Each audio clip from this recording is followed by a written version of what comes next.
So it's a great pleasure to be here. I have a very similar background to Emma. I trained as a sculptor for many years, and then at the same time became a dive instructor, and I sort of did we're in these two different worlds, and I was very fortunate that later on in life I managed to sort of merge them together. For me, the main driving force of the work is being able to tell sort of stories around the sea and being able to have that human element, that human contact. I think we're all really aware of all the statistics, all the grave warnings, and I really feel quite strongly that we don't make many of our decisions based on facts. It tends to be very emotionally driven. We don't choose our partners on facts. We don't choose who we love on facts. We don't choose our career always on facts. And I think we need to apply some of that as artists to the marine environment to encourage more people to go there. This is in the Canary Islands.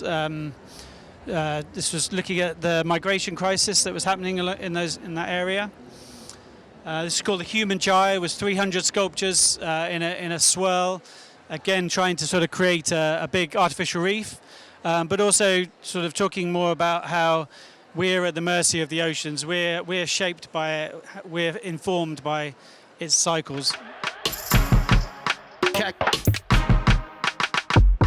I basically make sculptures that go underwater. This is one of the first installations that I made in the Caribbean. And I quickly realized that once you put an object underwater, it quickly became colonized by life. So all of these sculptures become artificial reefs. They change very quickly underwater. They are designed so that the surfaces have a pH neutral surface, but they also have they're also very densely packed and attract marine life to sort of hide inside and escape predation. And so each of the installations changes and slowly sort of colonizes all the life around it. I've worked in many different places around the world. That was in the Caribbean. I've also worked in the Canary Islands, right here in the Mediterranean in Cannes there's an installation, also in the Great Barrier Reef in Australia. And each one of them transforms, so they quickly sort of adapt to their surroundings. This is one of the two different sites, one in the Atlantic Ocean, one in the Caribbean Sea. And each one of the projects is based on local models, so I move the studio to the site, make live castings or scans of the local community, and then they become the sort of body of the works. And then through these works, I'm able to sort of tell stories around the region, stories around the underwater world. And that's what's been, so sort of driving for me is this, this huge, vast open blue space that occupies our planet.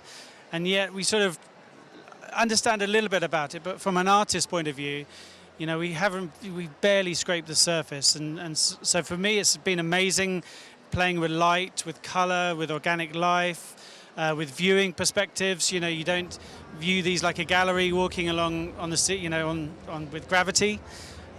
You explore the works and they change. So works that are very new, 1 week, you go there the next week and it kind of looks like an archaeological artifact. Some of the works we plant corals onto. So these have all been planted with little coral polyps of staghorn coral. It's amazing.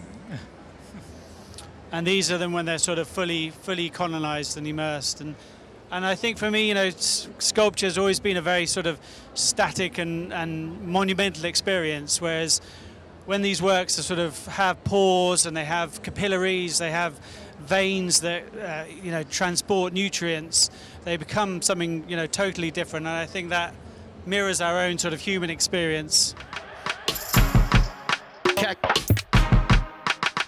And so besides those sort of practical benefits, there's also how to sort of deal with marine tourism and how to sort of work with many places around the world that are having a huge influx of divers and snorkelers. And that has a very big impact. Just here in Cannes with the Posidonia meadows, everybody arrives on their boats and they throw their anchors in, and it has a big impact. Same in the Caribbean, there's a huge influx of divers degrading the reefs. So working with a marine park, it was trying to find an alternative site where all the tourists could go to where they would have less impact on the reef. And so we decided to sort of build these museums that would offset some of that impact. I've also been working on the idea of an inverse zoo, so trying to cage the visitors and let the marine life do its thing.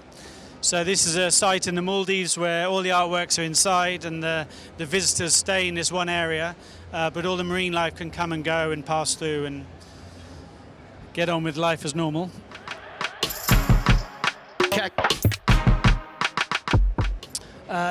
Lately I've also been including scientific monitoring devices in the sculptures.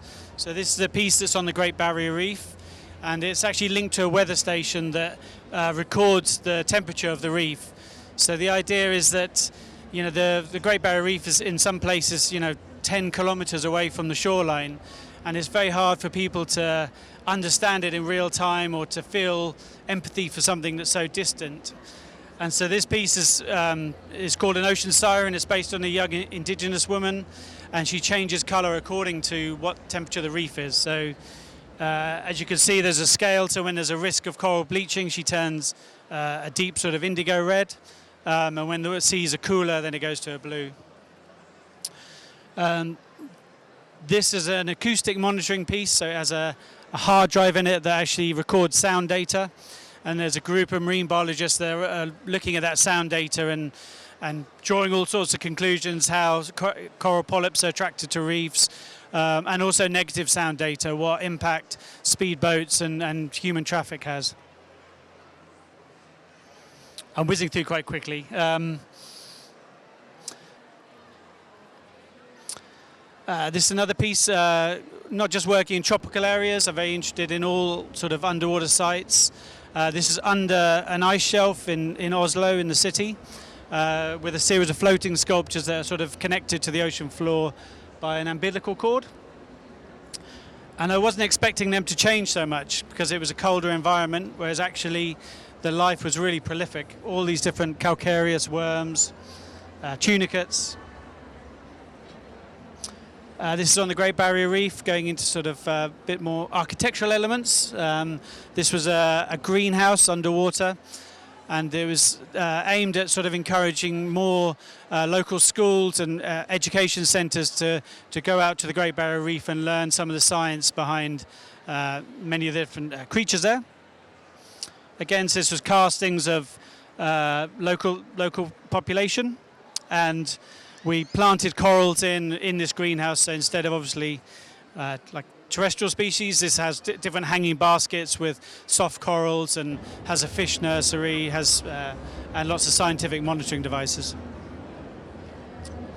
And then here, this is one of the local sculptures. So this is here in Cannes, and again, this was sort of loosely based on the story of the man with the iron mask. But we were sort of relating it to the sea and how the sea often, you know, conceals its beauty, it conceals its identity. And so this was a series of local portraits of people who are connected to the sea. Going on to the Mediterranean, this is an underwater forest. Through to the Caribbean, this is a recent piece last year about climate change and the fragility of some of these small island nations to hurricanes. And actually, while we were building it, a big hurricane came in and decimated 90% of the island. And these are some of the sort of rough statistics. There's many different reasons to create art, but some of the sort of more factual things that it creates a lot of revenue for local tour operators, for local fishermen. One of the sculptures parks has led to the site being declared a marine protected area. And it's also a space, there's a series of marine biologists that study the sites, and they also sort of look at the increase in biodiversity and colonization. And I'll wrap up quite quickly. And then this is just the final slide, and I just sort of think this embodies what the work was about from the beginning, and I think this reminder that we've kind of lived more in urban environments, we've sort of distanced ourselves from nature, and we've sort of forgotten that we're nature ourselves. And that's sort of part of the work, is to try to re-establish that connection, that we're all in this interconnected web and we're all very much dependent on each other.